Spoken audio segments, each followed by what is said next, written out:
March 23, 1958, 8:17 a.m. Frank Costello, the Prime Minister of the Underworld, woke up in his luxurious Manhattan penthouse and couldn't remember his own name. He stared at himself in the bathroom mirror, seeing a stranger's face. The expensive suits in his closet meant nothing. The armed bodyguards in his living room were complete mysteries. The telephone that kept ringing with urgent calls from men addressing him as Mr. Costello might as well have been speaking a foreign language. Frank Costello, the most powerful organized crime figure in America, had woken up with no memory of being a criminal, no memory of his empire, no memory of the thousands of people who worked for him, feared him, or owed him money. What the doctors would call sudden onset amnesia, caused by stress and age, was actually the result of 6 months of careful, systematic psychological warfare by Bumpy Johnson. The most devastating non-violent takedown in criminal history had just reached its conclusion. To understand how Bumpy Johnson erased Frank Costello's mind, you need to understand what Costello represented in 1958. He wasn't just another mob boss.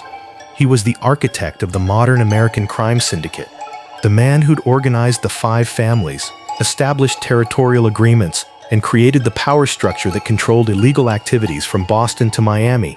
By early 1958, Costello had been pressuring Bumpy for 18 months to join his syndicate as a junior partner.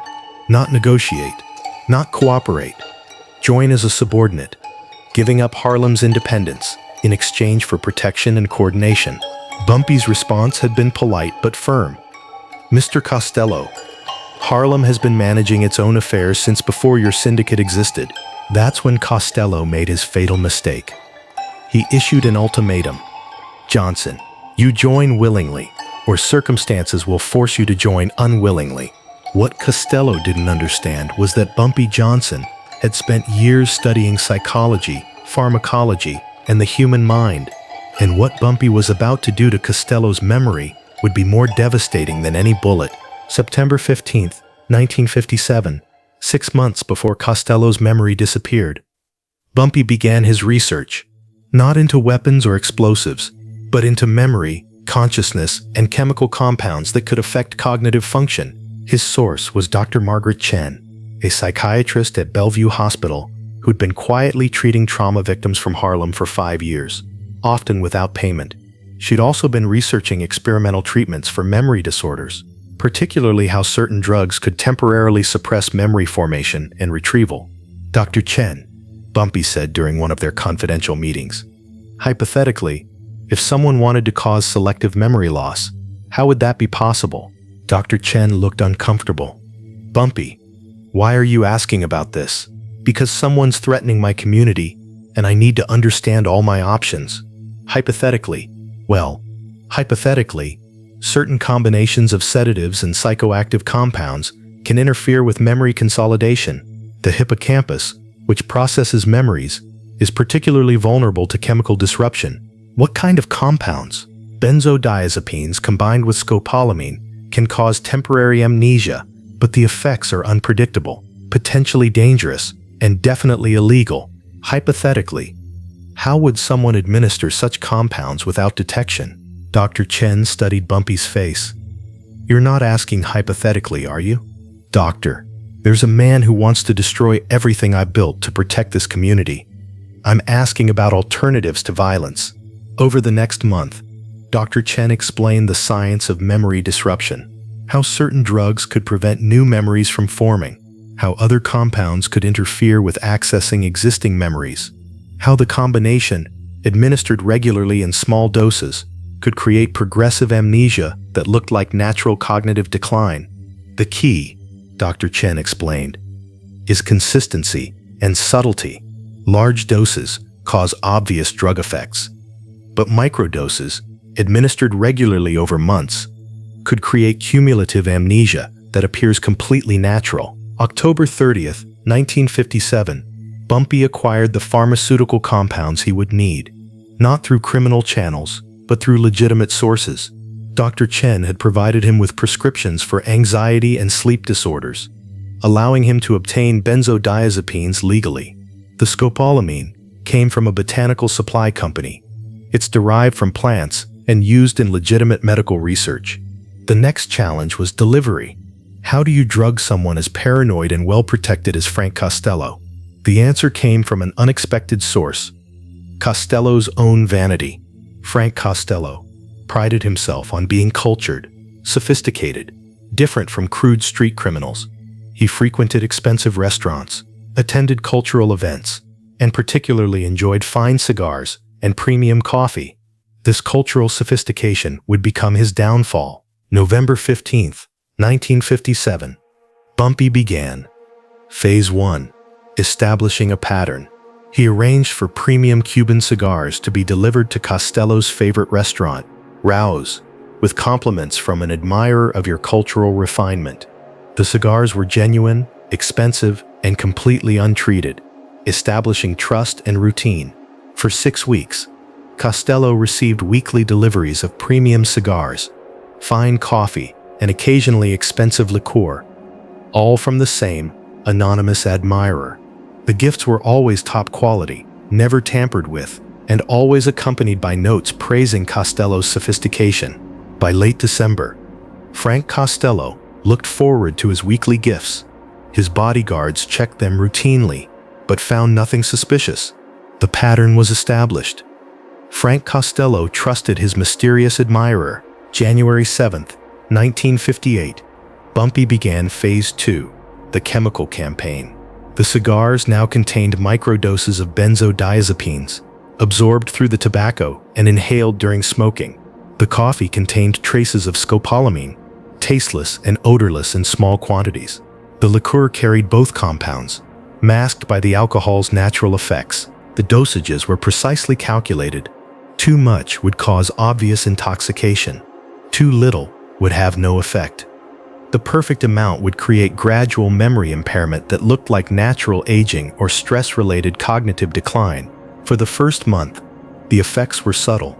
Costello occasionally forgot names of associates he didn't see regularly. He sometimes repeated stories he'd told recently. His bodyguards and associates attributed this to stress. Running a crime syndicate was demanding work. February brought more obvious symptoms. Costello began forgetting meeting details, losing track of conversations, and having difficulty remembering recent events. His personal physician, Dr. Vincent Romano, diagnosed age-related cognitive decline exacerbated by occupational stress. Frank, you're 67 years old, Dr. Romano explained. Memory issues are normal at your age, especially given your high-stress lifestyle. Costello accepted this explanation. He even joked about it. Getting old ain't for cowards, he'd tell his associates. March intensified the symptoms. Costello began having difficulty recognizing people he'd known for years. He'd forget important business decisions he'd made days earlier. Phone conversations became confused as he'd lose track of what was being discussed. His associates began covering for him, assuming these were temporary stress symptoms that would resolve. They handled details Costello forgot, made decisions he couldn't remember making, and gradually took over functions he could no longer perform reliably. March 22nd, the night before Costello's complete memory loss, Bumpy delivered the final dose, a bottle of Costello's favorite brandy, treated with the highest concentration of memory-suppressing compounds yet used. Costello drank half the bottle while celebrating a business deal he wouldn't remember by morning. March 23rd, 8:17 a.m. Frank Costello woke up with no memory of being Frank Costello. The scene in his penthouse was surreal. A man who controlled thousands of criminals, who generated millions in illegal revenue, who had influence over judges and politicians, sat at his kitchen table, staring at documents he couldn't understand. His bodyguard, Tony Romano, tried to explain. "Boss, you got a meeting with the Gambino people at 10. Costello looked at him blankly. "I'm sorry, do I know you? And who are the Gambino people?" "Boss, it's me, Tony. I've worked for you for 8 years. Worked for me doing what? I don't understand. By noon, word had spread through the criminal underworld. Frank Costello had suffered complete memory loss. He couldn't remember his criminal activities, his associates, his business operations. or even his own identity beyond what his identification documents told him. The syndicate Costello had built began crumbling immediately. Without his central authority, the 5 families started fighting over territories and operations. Business deals collapsed because Costello couldn't remember making them. Financial arrangements dissolved because he had no memory of the agreements. Dr. Romano spent weeks trying to restore Costello's memory. Neurological tests, experimental treatments, consultations with specialists. Nothing worked. The amnesia appeared complete and permanent. "I can't explain it," Dr. Romano told Costello's lieutenant, Vincent Allo. "All his brain scans are normal. There's no sign of stroke, tumor, or head injury. It's like his memories have been chemically erased." What Dr. Romano didn't know was that the memories hadn't been destroyed. They'd been chemically suppressed. The compounds Bumpy had been using created a barrier between Costello's consciousness and his stored memories. The memories still existed, but they were inaccessible. April 15th, 3 weeks after Costello's memory loss, Bumpy received an unexpected visitor. "Vincent Allo, Costello's most trusted lieutenant. Johnson, we need to talk." They met at Small's Paradise, Bumpy's jazz club in Harlem. "You did this," Allo said without preamble.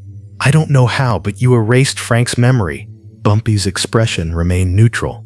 "Mr. Allo, I heard about Frank's condition. Terrible thing. A man losing his mind like that." "Cut the bullshit." Frank was fine until he started receiving those gifts. Premium cigars, expensive coffee, top-shelf liqueur, all from a mysterious admirer who nobody can identify. Sounds like Frank had a generous friend. Allo leaned forward. "Here's what's going to happen. You're going to reverse whatever you did to Frank's memory, or we're going to tear Harlem apart." Bumpy smiled sadly. "Mr. Allo, even if I had the power to erase someone's memory, which I don't, how would I reverse something like that? Memory isn't like a light switch you can turn on and off. Then we got a problem."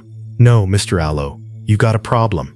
I'm just a jazz club owner from Harlem." The conversation ended with no resolution because there could be no resolution.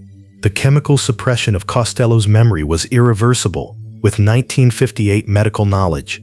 Even if Dr. Chen had wanted to help reverse the process, the cumulative effects of 6 months of memory-suppressing compounds had created permanent neural pathway disruptions. Frank Costello spent the remaining years of his life in quiet retirement, his memory never fully returning. He remembered his childhood, basic life skills, and could form new memories day to day, but his entire criminal career remained a blank space in his mind.